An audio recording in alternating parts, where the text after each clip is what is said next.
Praise the Lord, hallelujah. യേശുവിൽ ഏറ്റവും പ്രിയമുള്ള സഹോദരി സഹോദരന്മാരെ, പ്രിയ കുഞ്ഞുമക്കളെ, പ്രിയ മാതാപിതാക്കന്മാരെ, ഇന്നത്തെ വാഗ്ദത്ത വചനം സങ്കീർത്തനം 18:2 രാജാവായ ദാവീദ് ദൈവത്തെ മഹത്വപ്പെടുത്തുകയാണ്. തൻ്റെ വിശ്വാസം ഏറ്റുപറയുന്നൊരു ഭാഗമാണ്. ദൈവം ദാവീദിനെ രക്ഷിച്ചപ്പോൾ ദാവീദിൻ്റെ മനസ്സ് തുറന്ന് താൻ എങ്ങനെയാണ് രക്ഷപ്പെട്ടതെന്നും ദൈവത്തിൻ്റെ വലിയ കരുതൽ എല്ലാ അപകടത്തിൽ നിന്നും തന്നെ രക്ഷിച്ചുവെന്നും ദാവീദ് രാജാവ് പറയുക. അതിലപ്പുറമായിട്ടും ഈ ദാവീദ് പറഞ്ഞ ചില വാക്കുകളുണ്ട്. ആ ദൈവത്തിൻ്റെ ആ സംരക്ഷണം വെളിപ്പെടുത്തുവാൻ വേണ്ടി പറയുന്ന ചില ഹൃദയത്ത് വന്ന ചില വാക്കുകളാണ്.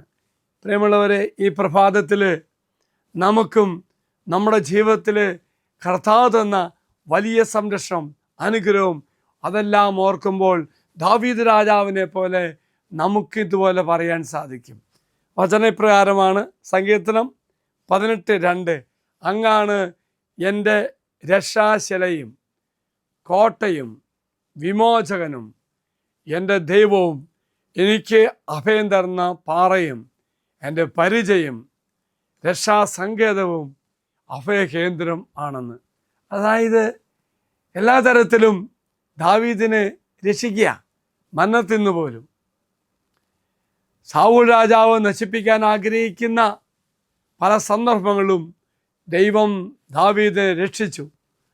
ആ ഒരു അവസ്ഥയിൽ ദാവീദ് രാജാവ് തൻ്റെ വിശ്വാസത്തിൻ്റെ ആഴമേറിയ പ്രഖ്യാപനമാണ്. അതായത് ദൈവത്തെക്കുറിച്ചുള്ള വിശ്വാസത്തിൻ്റെ അടിത്തറയിൽ നിന്നുകൊണ്ട് ഹൃദയം തുറന്ന് ദാവീദ് ദൈവത്തെ മഹത്വപ്പെടുത്തിയാണ്. അതിനുവേണ്ടി ദാവീദ് ഉപയോഗിക്കുന്ന ചില വാക്കുകളാണ് പാറ, കോട്ട, വിമോചകൻ, പരിച, രക്ഷയുടെ കൊമ്പ്, ശക്തികേന്ദ്രം എന്ന് 6 ഉജ്ജ്വലമായ രൂപകങ്ങൾ ദാവീദ് രാജാവിടെ ഉപയോഗിക്കുകയാണ്. പ്രിയമുള്ളവർ, ദാവീദ് രാജാവിനെ ഈ തരത്തിൽ അനുഗ്രഹിച്ചപ്പോൾ, എല്ലാ തരത്തിലും ദാവീദ് രാജാവിനെ സംരക്ഷണം കൊടുത്തപ്പോൾ ദാവീദ് ഉപയോഗിക്കുന്ന 6 വാക്കുകളാണ്. പാറയാണ്, ഒരിക്കലും കുലുങ്ങാൻ പറ്റത്തില്ല. അങ്ങനെ 6 വാക്കുകൾ. എങ്കിൽ പ്രിയമുള്ളവർ, നമ്മളൊക്കെ എന്തോരം ദൈവത്തിൻ്റെ അനുഗ്രഹം സ്വീകരിച്ചു വരാം. നമ്മളിന്ന് എന്തോ ആണോ, ദൈവത്തിന് വലിയ കാരുണ്യമാണ്. ഫലാപേർത്തും കർത്താവ് നമ്മളെ കാത്തു രക്ഷിച്ചില്ലേ, സംരക്ഷണം തന്നില്ലേ. അപ്പോൾ ദാവീദ് രാജാവിനെ പോലെ ദാവീദ് ഈ 6 വാക്കുകൾ, രൂപകങ്ങൾ ഉപയോഗിച്ച പോലെ നമ്മൾ അതിനേക്കാൾ അപ്പുറമായിട്ട് ഉപയോഗിക്കണം. അത്രമാത്രം കർത്താവ് നമ്മെ പരിപാലിച്ചു, അനുഗ്രഹിച്ചു, സംരക്ഷണം നൽകി നമ്മെ ഇന്ന് ഇങ്ങനെയാക്കി. എങ്കിൽ പ്രിയമുള്ള സഹോദരി സഹോദരന്മാരെ, കർത്താവ് നൽകിയ എല്ലാ അനുഗ്രഹങ്ങളും ഓർത്തുകൊണ്ട്, എല്ലാ കൃപകളെ ഓർത്തുകൊണ്ട് നന്ദി പറയാം. ദാവീദിനെ പോലെ ദൈവത്തെ മഹത്വപ്പെടുത്തുവാൻ നമുക്കും സാധിക്കട്ടെ എന്ന് പ്രാർത്ഥിക്കുന്നു. എങ്കിൽ നന്ദി നിറഞ്ഞ ഹൃദയത്തോടു കൂടി ദൈവത്തെ മഹത്വപ്പെടുത്തുവാൻ സാധിക്കുന്ന ഒരു ദിവസമായി ഈ ദിവസം മാറട്ടെ എന്ന് പ്രാർത്ഥിക്കുന്നു. ഈശ്വരാശീർവാദം തരാം.